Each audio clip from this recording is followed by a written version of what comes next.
Yeah, Mr. Roland White, actually you have released a report, or it means the World Bank released a report in this year for Afghanistan. So what is your assessment for the current subnation setup out of that? Okay. The report that you're referring to was launched in July this year, and it really focuses on the whole question of service and delivery at the subnational level, by which we mean at the provincial level, at the municipal level, and all the way down to community development councils.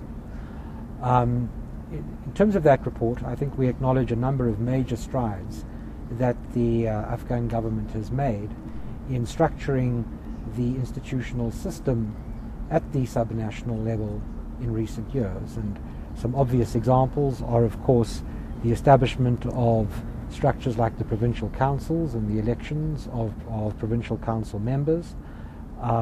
Municipalities have been established in many parts of the country, although those elections have yet to take place.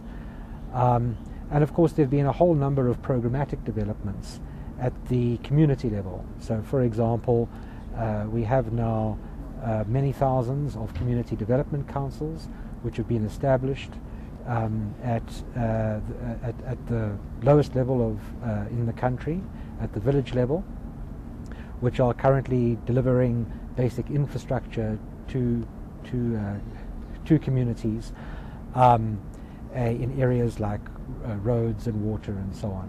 These are, we think, are all very important achievements of the Afghan government in this area. But of course many challenges remain. All right. I mentioned earlier that, for example, some of the constitutional structures, like the municipalities, have yet to be properly elected. There are very significant service delivery challenges. Clearly, education and health services like that are delivered at the provincial level and the sub-provincial level, the district level, even at the community level. And clearly, Afghanistan has a long way to go until service delivery in these areas improves materially. Yeah, do you think about the ways to solve these challenges, to solve these problems that Afghans face there in local areas? Right. I mean, our report is really focuses on concrete and practical ways that we think government can begin to address these many problems. So if you take, for example, the main service delivery departments like education and health departments like that, in our view, it's very important that while these departments remain centralized with their head offices based in Kabul, that nevertheless there are opportunities for them to deconcentrate some of their activities. So for example, in a sector like education, an activity like teacher recruitment might better be handled at the provincial level than at the central level in Kabul. And by doing that, you would introduce a much more efficient system for recruiting teachers, and in that way begin to improve the performance of the sector substantially. So that's one area.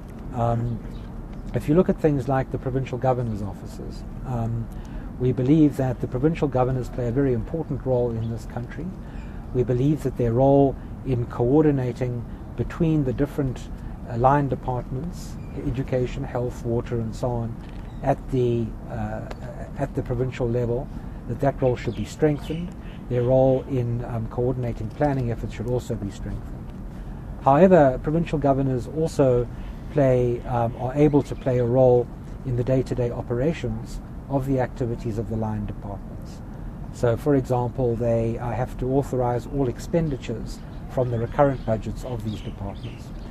We frankly don't believe that that's necessary. We don't think it's particularly conducive to the efficient activities of these line departments, and so that's another area in which reform of the provincial governors' offices might actually be conducive to improving service delivery and governance at the subnational level. At the lowest level, at the community level, I mentioned earlier the successes that the CDCs have been able to achieve. We support those, but we are somewhat concerned about the fact that CDCs do not yet appear to be fully sustainable. In order for CDCs to become sustainable, many things have to happen. This includes political support, it includes some legal developments and so on, but in addition it includes developing a vision for their long-term funding support. And at the moment that vision is not really in place, and we're keen to work with the government on this particular issue and on many others in order to ensure that CDCs do in fact become sustainable.